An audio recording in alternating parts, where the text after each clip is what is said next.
Salut à tous, j'espère que vous allez bien. Aujourd'hui on se retrouve dans une nouvelle vidéo pour mon bilan de cette année, donc bilan 2024 sur mes lectures.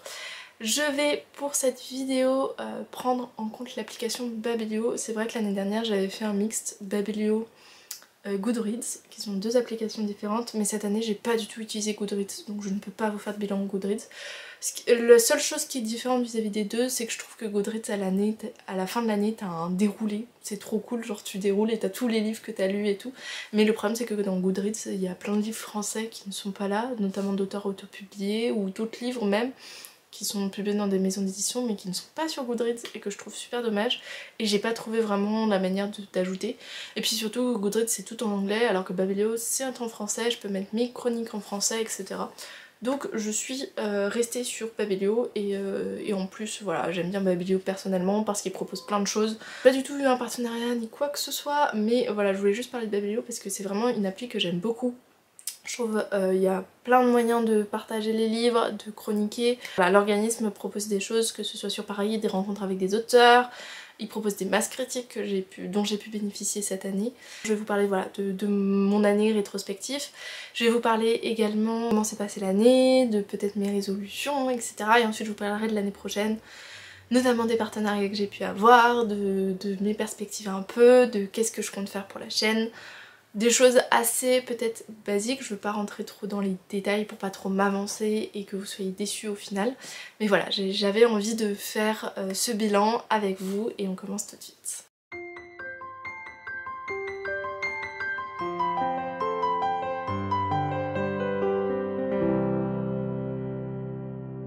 D'ailleurs, petite parenthèse, vous pouvez me suivre sur Insta si c'est pas déjà fait, mais vous pouvez aussi me suivre sur Babelio. Sachez que si vous voyez que je prends du temps à mettre mes chroniques sur Insta, bah en fait elles sont sur Babelio souvent avant. Donc je m'étais mis un objectif de 100 livres. À l'heure actuelle nous sommes le 22 décembre. Je tourne un petit peu en avance, mais voilà, cette fin d'année va être un petit peu comment dire, musclée. Du coup j'ai lu 108 livres cette année. Mon objectif était de 100, donc je suis contente de l'avoir dépassé. L'année dernière je crois que c'était un peu short, là il n'y a pas eu de... Je savais que j'allais le dépasser, je me suis même pas forcée, je crois que j'avais déjà 100 livres au début du mois de novembre, donc vraiment j'étais tranquille. Et du coup je me dis que l'année prochaine je vais me mettre peut-être un objectif de 150 livres. C'est peut-être un peu ambitieux, voilà, là j'ai fait 108 livres, on verra, peut-être que c'est un petit peu ambitieux, peut-être que je vais rester à un 120, je pense 120 ça peut être pas mal pour l'année prochaine. Au niveau de un peu l'organigramme sur l'année, on voit que j'ai commencé en janvier, février 8 livres, j'ai continué mars 10 livres, avril 11 livres, bon je sais pas pourquoi mai 8 livres, ensuite 11, 13, 10 et là à partir de septembre on voit qu'on est sur un nombre de livres assez restreint, notamment 6, 5, alors novembre a été un bon mois à 11 et puis en décembre 7 livres, voilà ça s'explique comme je vous l'ai dit par une première partie de l'année en Erasmus et une deuxième partie de l'année en cours en France. Babelio vous fournit une carte, alors moi si on regarde cette carte, je lis globalement des livres qui viennent de France et des États-Unis. Est-ce qu'on est étonné? Pas trop, mais j'étais assez choquée de voir d'autres livres, notamment bon, des pays anglophones, notamment l'Australie, le Canada, bon francophone, mais quand même, bon le Royaume-Uni aussi anglophone. J'ai lu un livre, je crois, de Corée du Sud, qui était un livre lors de mon vlog féministe au mois de mars, donc ça a aussi étendu un petit peu. J'ai lu également un livre espagnol, visiblement, je sais pas du tout c'est quoi. Ah, le Peter Pan de Kensington. Ok, c'était un auteur espagnol. Voilà, j'ai un petit peu plus développé, mais bon, ça reste quand même assez restreint, donc pourquoi pas essayer l'année prochaine d'avoir des lectures encore plus diversifiées avec des auteurs ou autrices d'autres pays. Je suis sûre qu'il y en a qui font des livres qui sont connus en France et que... voilà, j'y vais pas tout de suite directement et c'est dommage parce que je suis sûre que je pourrais passer un très bon moment. Ensuite quand on regarde les thèmes, alors les thèmes c'est pas les genres littéraires, c'est aussi ça que sur Babelio c'est peut-être un peu moins bien catégorifié puisqu'en fait voilà c'est des thèmes généraux, mais ce que je lis le plus c'est de la romance à 88 livres sur 108, donc voilà. J'aimerais bien l'année prochaine pas diminuer la part de... Enfin, c'est diminuer la part de romance mais pas le nombre de romances, c'est-à-dire lire plus et surtout lire plus diversifié. J'ai lu très peu de classiques cette année alors que je vous avais promis que j'en lirais. Enfin je vous avais promis, je vous avais dit que j'en lirais. Après voilà, il se passe des événements, des fois tu peux pas tout calculer. Je voulais également lire peut-être plus de fantasy. Alors là c'est mon deuxième genre, je crois à 12 livres, donc ce qui représente 25 livres pardon, donc ce qui représente pratiquement la deuxième moitié. Donc voilà, globalement je lis romance, fantasy. Il n'y a pas trop d'entre-deux, donc peut-être du contemporain sans qu'il y ait forcément de la romance. D'autres types de livres, même de l'historique ça me dirait, mais bon l'historique avec une part de romance quand même ce serait cool. Mais voilà, et plus de classiques ça c'est sûr, du contemporain, voilà c'est genre que j'aime bien et que je prends pas le temps de lire et c'est dommage. Je vous laisse avec les autres thèmes, notamment on peut voir que j'ai lu quand même 9 livres cette année avec la notion de vampire. Je pense que ça dit des choses. La notion de famille, 10 livres, alors je pense qu'il y en a bien plus si on compte ma notion de famille dans les livres. Mais voilà, ça montre quand même que c'est quelque chose que j'adore. Vraiment, si vous avez un livre avec une notion familiale, mais pas forcément la famille biologique, aussi la famille qu'on se trouve, ce genre de choses, c'est vraiment des thèmes que j'aime beaucoup. Les auteurs les plus lus, alors l'autrice que j'ai les autrices que j'ai les plus lues cette année, elles sont 3. J'ai Amélie Astier, Elodie Federbe, Amanda Bale, qui sont donc 3 autrices que j'aime beaucoup.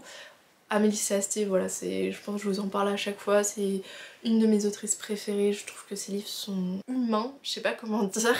Elle développe tellement ses personnages que t'as l'impression vraiment que c'est quelqu'un qui serait dans la vie de tous les jours et que t'as envie de suivre ses histoires, t'as envie de comprendre comment ces personnes se sont construites, etc. Et puis c'est super, à chaque fois, c'est super bien recherché, tu sens que voilà, l'autrice a fait ses recherches, etc. Ça explique. Après je suis étonnée que j'en ai lu que 4 livres d'elle parce que j'ai envie de découvrir tellement de livres. À chaque fois, voilà, il y a plein d'auteurs, autrices, je me dis j'ai envie de découvrir plein de livres d'eux, mais est-ce que je prends le temps de le faire? Pas forcément. Donc peut-être découvrir ses autres romans, notamment des sagas connues que je connais même pas encore. En fait, si je dis que c'est mon autrice préférée, mais finalement j'ai pas lu énormément de livres d'elle. Il y a encore plein de livres que je peux découvrir et voilà, donc c'est un peu un objectif aussi. Elodie Federbe, j'aime beaucoup ce qu'elle écrit, la manière dont elle l'écrit, je trouve qu'elle écrit très très bien. La qualité d'écriture, et notamment j'ai découvert la saga La fourmi qui rêvait de devenir libellule, qui est du contemporain, pas prise de tête, que j'ai vraiment beaucoup aimé, notamment le caractère de notre protagoniste principal et puis aussi le caractère du protagoniste masculin de l'histoire. Donc voilà, c'est une petite saga que je vous conseille. Elodie Federbe, elle a écrit d'autres livres. Il y a un livre que j'aimerais bien lire, que j'ai vu qui est sur l'abonnement Kindle, que je me suis pris, qui est une romance MM dans le monde du patinage artistique, qui donne trop envie.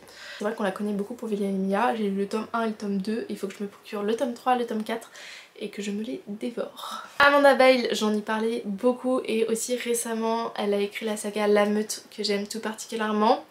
Elle a écrit également dernièrement Et ils vécurent heureux que j'ai eu la chance de recevoir en partenariat. Et voilà, et il y a la saga Les Immortels que j'aimerais bien découvrir. Autre auteur, autrice, voilà, juste je vais les nommer, mais voilà, j'ai redécouvert parce que voilà, j'avais déjà lu ses livres, mais Axel Auclair, que j'ai vraiment beaucoup aimé, notamment sa saga qui est juste là, qui est Secret et défense d'aimer, qui est une saga, voilà, juste bonbon, et en plus elle est sortie il y a quelques années et elle a pas vieilli cette saga, c'est vraiment trop bien. Camille Gédel, je l'ai découvert là récemment en fin d'année, j'ai lu 3 livres d'elle que je vous ai chroniqué 0. En un mois j'ai lu 3 livres d'elle et je pense que ça va devenir une autrice que j'ai envie de surveiller et de voir. Ludivine Anderson aussi, voilà, je vais y revenir après, mais je vais avoir l'occasion de découvrir plein de livres d'elle et je suis trop contente parce que je sens qu'elle fait des livres tellement doudous, je vais me sentir super bien. J'ai aussi lu Romane Clécy dans le cadre de mon partenariat avec les éditions Cibloc, que j'ai beaucoup aimé, notamment Des rêves à n'en plus finir. Un livre vraiment incroyable que j'aurais aimé mettre dans mon top de la semaine dernière qui est sorti, mais voilà, il fallait une place, il fallait choisir 10 livres. Lila Mars qui a écrit du coup The Perfect Match, donc j'ai lu ces 2 livres. Émilie Henry que j'ai eu l'occasion de découvrir et pourquoi pas continuer à découvrir. Après je pense que ça a été moins une énorme découverte par rapport à d'autres personnes. Marie Vereil, voilà, j'en ai déjà fait une éloge la semaine dernière, je pourrais en refaire mais voilà, c'est obligatoire, il faut que je lise au moins un livre d'elle cette année, si ce n'est tous ses livres parce que voilà, c'est une super autrice. Globalement, je lis des livres qui ont plus de 500 pages. Voilà, je vais mettre tant de temps à lire ce livre. parce qu'il fait plus de 500 pages, alors qu'entre 300 et 500 limite c'est un livre normal, et en dessous de 300 je sais que je vais le lire très rapidement. Mais finalement dans la réalité c'est pas toujours comme ça, parce qu'il y a des livres que j'adore, donc dernièrement la saga Papillon du coup de Ludwig Anderson que je mange en 2-3 jours, sachant que j'ai des cours en plus. Et puis de l'autre côté t'as des livres qui traînent plus parce que je l'ai laissé un peu de côté, puis je l'ai repris, puis je l'ai laissé. C'est pas forcément que j'aime moins le livre, c'est juste que voilà, il y a un moment j'ai envie de lire quelque chose d'autre, et voilà, ça traîne un petit peu, mais je finis toujours par les terminer. Je lis énormément de fiction, 99% de fiction pour 1% de non-fiction. J'aimerais lire plus de non-fiction, mais après c'est pas non plus un objectif énorme parce que j'aime la fiction, c'est ce qui me plaît le plus. La non-fiction j'aime quand c'est des sujets très précis, mais je pourrais pas lire de la non-fiction sur tout, quoi. Il y a vraiment des sujets spécifiques. Pour revenir rapidement du coup sur mon année 2024 et mes impressions personnelles, donc pas que des statistiques, j'ai aimé cette année-là en termes de lecture, mais en termes personnels on va dire ça a été une année assez compliquée, notamment au début de l'année. Et puis là à la fin de l'année j'ai eu des périodes personnelles compliquées vis-à-vis d'un événement qui s'est passé dans ma famille, donc voilà. Et après ça m'a pas empêché de lire, et après là j'ai eu tout ce qui est lié au cours et au fait de reprendre, que j'en ai un peu marre des cours et ça m'a un peu miné le moral et ça a répercuté un petit peu sur mes lectures. Mais quelque chose que j'ai aimé, c'est que je me suis jamais obligée de prendre la caméra si j'en avais pas envie, de lire si j'en avais pas envie. C'est rare hein, que je veuille pas lire, mais ça m'arrive des fois. Il y a une semaine notamment cette année où j'ai à peine lu une phrase. Ça m'était pas arrivé depuis que j'ai ma chaîne, depuis que voilà, la lecture ça fait vraiment partie de mon quotidien. Et en fait j'avais le temps de lire, c'était ma dernière semaine de vacances avant de reprendre, mais je pense que j'étais tellement stressée de reprendre les cours. J'étais avec mes meilleurs amis et je m'étais dit en fait cette semaine là je me fais un vlog, je lis ça, ça et ça et je me fais un vlog, et finalement j'ai rien fait du tout. Vous avez eu juste la fin à Disneyland, c'est le premier vlog de septembre je crois. Mais voilà, je me suis rien obligée parce que déjà ça valait pas la peine de s'obliger, et puis surtout ça m'a fait du bien. Alors ça m'a manqué de pas le lire, mais ça m'a fait du bien dans le sens où voilà, c'est pas une obligation, je veux que cette chaîne ça reste du loisir, ça reste ce moment là que j'ai envie de partager avec vous, ce livre là que j'ai envie de partager avec vous, mais d'être là à fond et de vous donner le meilleur. Et là je pouvais pas vous donner le meilleur donc je l'ai pas fait, et en fait je suis fière de moi de ne pas l'avoir fait parce que j'avais pas envie. C'est la première chose. La deuxième chose par contre, je sais pas si vous avez vu mais je fais des vidéos vraiment toutes les semaines. Je crois que depuis la création de ma chaîne il y a 0 samedi où il n'y a pas eu de vidéo. Des fois il y en a 2 par semaine. Et là j'ai fait la même chose ce semestre, mais il y avait des moments où je me disais voilà j'ai pas forcément d'idée de contenu, je pourrais sauter une semaine pour me donner un petit peu de liberté, souffler etc. Et en fait j'ai pas osé le faire. Parce que je sais pas en fait, j'aime que ça sorte le samedi, j'aime vous annoncer voilà j'ai telle ou telle vidéo. Donc j'ai continué, donc peut-être me laisser cette liberté là aussi si j'ai pas envie une semaine, et de me prendre des vacances de la chaîne et de ne pas faire de vidéo si j'en ai envie. Donc voilà. Au niveau des partenariats que j'avais 2 partenariats qui étaient donc les éditions Cibloc et l'auteur Rohan Lockhart, dans lequel j'ai pu découvrir notamment Love and Game, dont je vous ai parlé la semaine dernière, un livre que j'ai vraiment adoré. Pour ce qui est des partenariats de l'année prochaine, je suis trop contente de vous annoncer les partenariats que j'ai. Donc les éditions Cibloc, c'est pas sûr encore, je vous annoncerai ça sur Insta je pense, donc voilà, n'hésitez pas à me suivre sur Instagram si vous voulez savoir. Et sinon c'est des auteurs auto-publiés. J'ai donc notamment l'auteur donc Rohan Lockhart qui a bien voulu repartir sur une année de partenariat avec moi, donc je suis vraiment trop contente parce qu'il a prévu de sortir notamment le tome 2 de Love and Game en e-book, mais il y a aussi d'autres projets sur lesquels il va travailler, notamment des suites de sagas, donc il faudrait que je lise les sagas. Donc voilà, j'ai envie de découvrir plein d'autres livres de lui, donc pourquoi pas lui demander certains livres et vous les chroniquer là début 2025. Je serai plus libre à partir de février parce que j'ai encore mes partiels début janvier. Pour ce qui est des nouveaux partenariats, j'ai un partenariat avec Amanda Bale notamment sur cette dernière sortie et ils vécurent heureux que j'ai pu vous chroniquer. J'ai aussi un partenariat avec Ludivine Anderson, donc voilà, c'est pour ça que je vais pouvoir découvrir plein de sagas d'elle. Elle écrit surtout de la romance MM.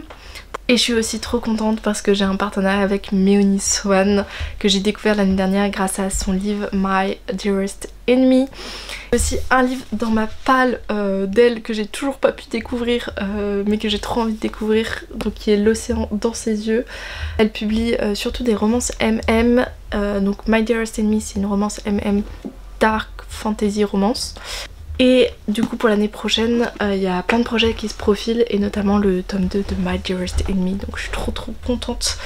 Et pour parler un peu plus de la chaîne, on est arrivé à 650 abonnés, un peu plus, bientôt 660 abonnés. Je suis très contente que ça vous plaise toujours, que vous êtes là au rendez-vous.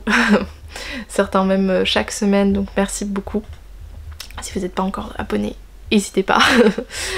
Et si elle se développe cette chaîne, tant mieux. Sinon c'est pas très grave non plus.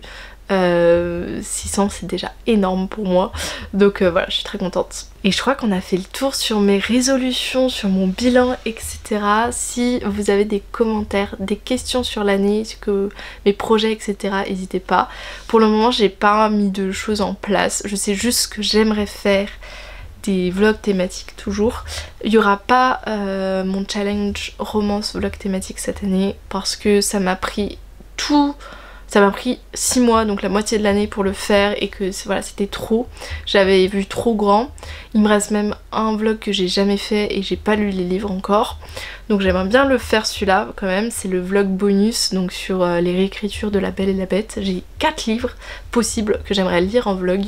Donc ça, ce serait un premier projet, mais sinon le reste, pour le moment, je me suis rien mis. Je suis plus en mode j'ai envie de lire ce livre, je le lis. Mais c'est sûr que y a certaines thématiques qui vont revenir. Je vous ai parlé depuis très longtemps d'une vidéo à propos de la dark romance qui est en préparation, qui est toujours en préparation et qui sera toujours en préparation jusqu'à ce que j'aurai lu certains livres. Je me serai renseignée sur certaines thématiques. J'aimerais vous faire quelque chose de qualité. Donc voilà, elle se fait désirer cette vidéo, mais j'espère pouvoir la publier en 2025. Et voilà, sinon voilà, j'ai pas énormément de projets, le but c'est juste de vous offrir toujours plus de contenu de qualité qui vous plaît, peut-être avoir des vlogs un peu plus sympathiques. J'aimerais bien, s'il y a un truc que j'aimerais bien faire, c'est un vlog 24 heures où je lis pendant 24 heures, alors je dormirai hein, parce que moi je ne suis pas de celles qui peuvent ne pas dormir, ce n'est pas possible, donc je dormirai mais c'est tout. J'aimerais bien faire ça pendant un week-end, pendant que je serai en stage, me dire voilà je lis énormément pendant 24 heures, ce serait trop cool. À voir si j'arrive à le réaliser. Donc voilà, j'ai des petites envies comme ça à droite à gauche, certaines que je vous dévoile pas encore, mais pas d'énormes projets, et je compte sur vous si vous avez des idées à les mettre en commentaire. Et voilà, merci encore d'être aussi nombreux et on se retrouve très rapidement en 2025.